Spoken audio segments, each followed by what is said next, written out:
Magandang hapon po. Ako po si Rog Gutierrez, Secretary General of One Rider Party List, and together with Congressman Bonifacio Busita, kami po ay incumbent representative sa 19th Congress for One Rider Party List.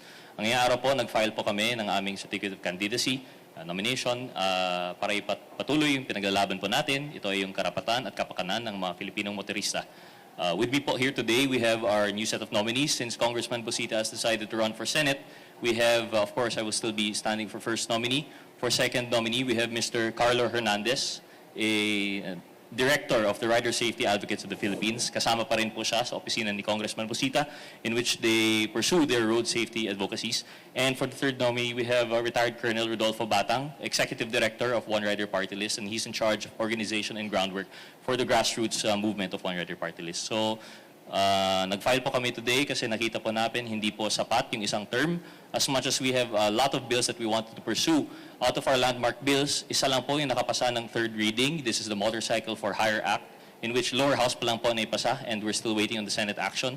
We've also filed the Retail Protection Act, Aftermarket Parts and Accessories Retail Protection Act para sa ating mga riders. We've also filed the National Traffic Centralization Act. Of course, yung nabanggit po na fair traffic apprehension, umabot lang po to past on the committee level, pero hindi nga po umabot sa ibang level pa rin sa committee. It's still under the jurisdiction of the Committee on Appropriation. So aside from our landmark legislation, patuloy pa rin ang ating mga inquiries in aid of legislation. We've discussed about motorcycle endurance challenges. We've investigated toll regulatory board inconsistencies. We've also discussed and tackled yung mga silungan ng riders.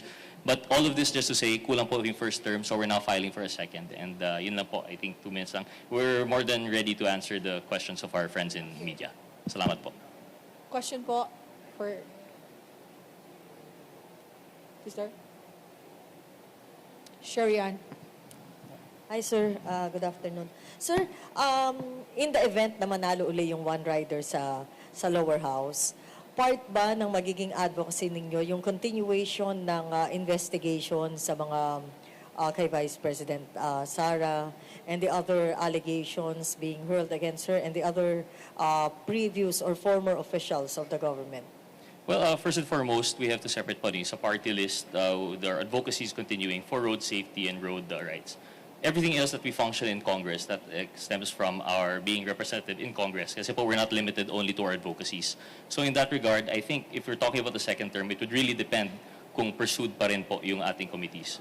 That's an agenda. We did not file the resolution or the motu proprio that sparked the investigation. So I'm not sure if we'll be able to say na meron pa rin for the next term.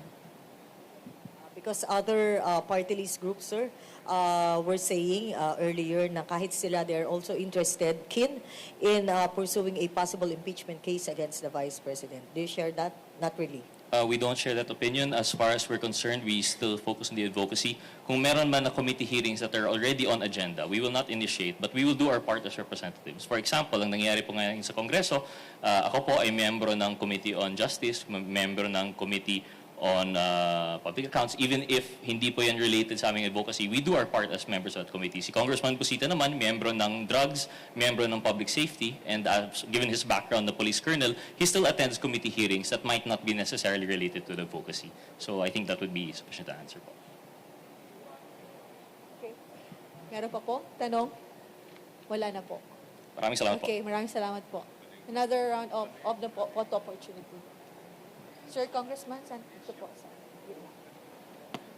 Okay, hawak.